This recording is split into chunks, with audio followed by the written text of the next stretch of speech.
అమ్మ IPL final అయితే RCB versus GT match ఉంది కదా, ఎవరు గెలుస్తారు అనుకుంటున్నారు? ఫస్ట్ నుంచి చెప్పుకొని వస్తున్నాను, ఆర్సీబీ 100% గెలుస్తుందని చెప్తున్నాను.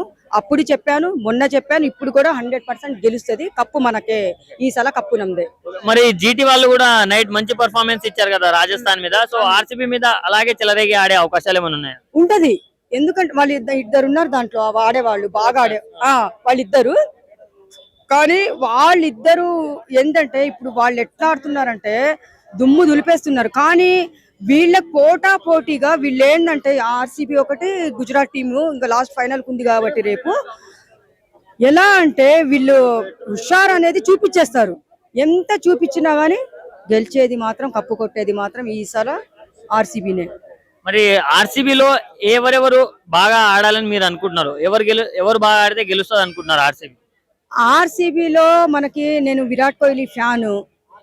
ఇంకా ఆయన చెలరేగాడు అంటే, ఆయన ఆట స్టార్ట్ చేశాడు అంటే ఫిక్స్ అయిపోవాలి అందరూ. ఇప్పటికే 9,000 పరుగులతో ఆయన ముందున్నాడు. ఇంకా 1000 పరుగులు చేస్తే మామూలుగా సూపర్ హీరో అయిపోతాడు.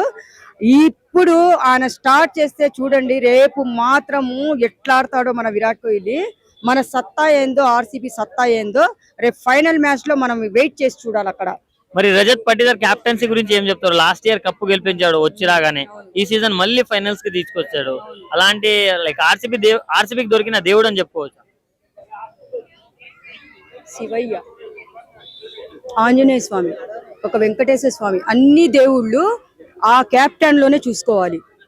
ఈసారి కూడా అతను ఖచ్చితంగా గెలిపించే 100% గెలిపిస్తాడు, కప్పు వచ్చేలాగా చేస్తాడు.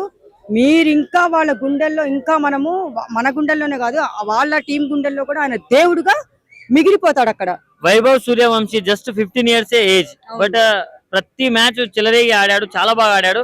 నైట్ ఆ మ్యాచ్ లో తను అవుట్ అవ్వగానే చాలా మంది ఏడ్ చేశారు కూడా, తను కూడా ఏడ్చాడు, చాలా మంది కూడా ఏడ్చారు. చిన్న పిల్లల నుంచి పండు ముసలి దాకా అందరు సపోర్ట్ చేస్తున్నారు. సో ఆయన గురించి ఏం చెప్తారు? నిజంగానే నాకు కూడా కన్నీళ్ళు వచ్చాయి రాత్రి.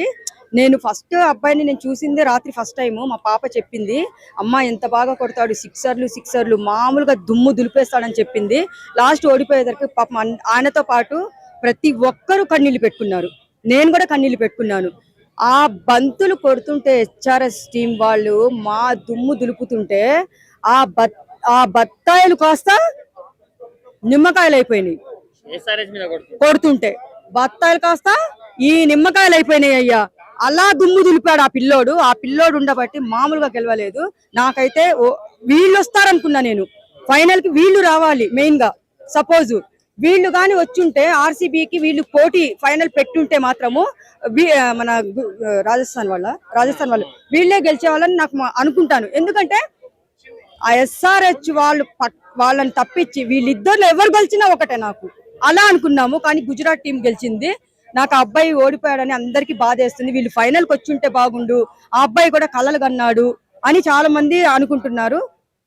ఏం చేస్తాం అంటే చాలా మంది పని పాట లేకుండా బెవర్స్ గా తిరిగే వాళ్ళకి ఆయన ఒక ఇన్స్పిరేషన్ చెప్పుకోవచ్చా? ప్రతి ఒక్కరు పిల్లోడు దగ్గర నుంచి, ఇంత పిల్లోడి దగ్గర నుంచి కూడా అబ్బాయిని చూసి నేర్చుకోవాల్సిందే. 15 years అంటే ఏం మాటలా? ఆయన కొడుతుంటే ఎక్కడ పోతున్నాయి బంతులు, ఎక్కడ పోతున్నాయి? స్టేడియం దాటుతున్నాయి. అలాంటి బంతులు కొడుతుంటే ఎక్కడో స్టేడియం దాటి పడుతున్నాయి. అలాంటి ఆ అబ్బాయిని చూసి, సూర్యవంశిని చూసి పేరుకు తగ్గట్టే సూర్యుడు వెలిగిపోతున్నాడు, ప్రపంచం మొత్తం అబ్బాయి వెలిగిపోతున్నాడు. ఎప్పుడు అలాగే ఉండాలని కోరుకుంటున్నాను. నెక్స్ట్ టైం వాళ్ళు గెలుస్తారు, మళ్ళీ వాళ్ళు కప్పు కొట్టుకుంటారు.